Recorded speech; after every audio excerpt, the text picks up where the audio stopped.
ബിരിയാണിയുടെയും നെയ്ച്ചോറിൻ്റെയൊക്കെ കൂടെ കഴിക്കാൻ പറ്റിയ ഒരു അടിപൊളി ചമ്മന്തിയാണ് കേട്ടോ ഇന്ന് നമ്മളിവിടെ തയ്യാറാക്കുന്നത്. ഈ ഒരു ചമ്മന്തിയുടെ പ്രത്യേകത എന്താണെന്ന് അറിയോ? ഇതിൽ എരിവും മധുരവും എല്ലാം കൂടെ അടങ്ങിയിട്ടുള്ള ഒരു ടേസ്റ്റാണ്. എല്ലാവർക്കും ഇഷ്ടപ്പെടുന്ന ഒരു ചമ്മന്തി തന്നെയായിരിക്കും. പിന്നെ ബിരിയാണിക്കും നെയ്ച്ചോറിനും മാത്രമൊന്നുമല്ല കേട്ടോ, നമ്മുടെ സാധാരണ ചോറിൻ്റെ കൂടെയും കഴിക്കാൻ പറ്റിയൊരു അടിപൊളി ചമ്മന്തി തന്നെയാണ്. എങ്ങനെയാണ് നമുക്ക് ചെയ്തെടുക്കുന്നത് നോക്കാമല്ലേ? അപ്പോൾ നമുക്ക് അതിന് വേണ്ടിയിട്ട് ഒരു 1/2 ടേബിൾ സ്പൂൺ വെളിച്ചെണ്ണ ഒഴിച്ചതിന് ശേഷം ഇതിലേക്ക് സവാളയാണ് കേട്ടോ ആദ്യം ചേർക്കുന്നത്. ഒരു 1/2 പീസ് എടുത്താൽ മതി സവാള, ഒന്നും മുഴുവൻ എടുക്കേണ്ട ആവശ്യമൊന്നുമില്ല കേട്ടോ. ഇതിലേക്ക് ഒരു 3 അല്ലി വെളുത്തുള്ളി ഞാൻ ചേർത്ത് കൊടുക്കുന്നുണ്ട്. ഇനി നമുക്കിതിലേക്ക് വറ്റൽമുളകാണ് ചേർത്ത് കൊടുക്കാനുള്ളത്. 3 എണ്ണോ 4 എണ്ണോ നിങ്ങൾക്ക് ഇതിലേക്ക് ചേർത്ത് കൊടുക്കാം കേട്ടോ. എരിവൊക്കെ ഓരോരുത്തരുടെ ഇഷ്ടത്തിനനുസരിച്ചിട്ടാണ് നമുക്ക് ചേർത്ത് കൊടുക്കേണ്ടത്.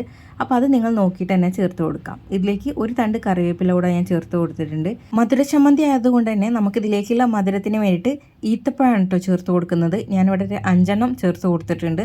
അതുപോലെ തന്നെ ഒരു ചെറിയ നെല്ലിക്ക വലുപ്പത്തിലുള്ള പുളിയോടെ ചേർത്തിട്ട് നന്നായിട്ട് നമ്മളിതൊന്ന് വഴറ്റിയെടുക്കുകയാണ് ആദ്യം ചെയ്യാനുള്ളത്. ആ സവാളയൊക്കെ നല്ല പോലെ വഴന്ന് വരണം കേട്ടോ. ഞാനിതിലേക്ക് ഈ സമയത്ത് തന്നെ ഉപ്പ് ചേർത്ത് കൊടുക്കുന്നുണ്ട്. നിങ്ങൾക്ക് വേണമെങ്കിൽ നമ്മൾ അരച്ചെടുക്കുന്ന സമയത്ത് ചേർത്ത് കൊടുത്താലും മതിയാവും കേട്ടോ. ഇനി നന്നായിട്ട് നമ്മളതൊന്ന് വഴറ്റിയെടുക്കണം. ഞാൻ പറഞ്ഞ പോലെ ആ സവാളയൊക്കെ നല്ല പോലെ ഒന്ന് സോഫ്റ്റായി വരണം കേട്ടോ. അതുപോലെ തന്നെ വെളുത്തുള്ളി നല്ല പോലെ ഒന്ന് ആയിട്ട് വരികയും വേണം.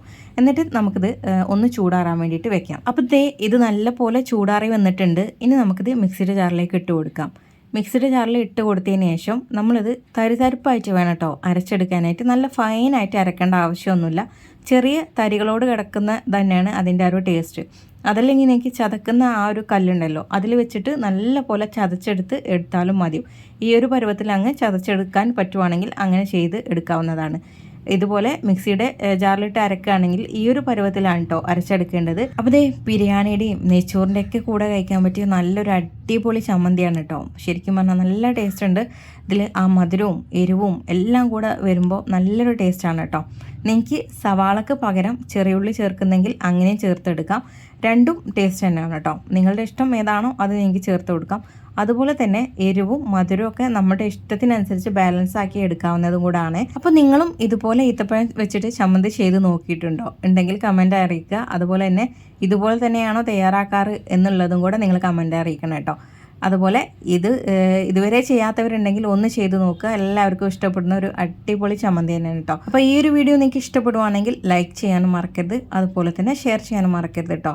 അതുപോലെ തന്നെ ഈ ഒരു ചാനലിലേക്ക് ആദ്യമായിട്ട് വരുന്നവരുണ്ടാവും. അങ്ങനെയുള്ളവരാണെങ്കിൽ ചാനൽ ഫോളോ ചെയ്യാനും കൂടെ മറക്കരുത് കേട്ടോ. അപ്പോൾ എല്ലാവർക്കും താങ്ക്സ് ഫോർ വാച്ചിങ്.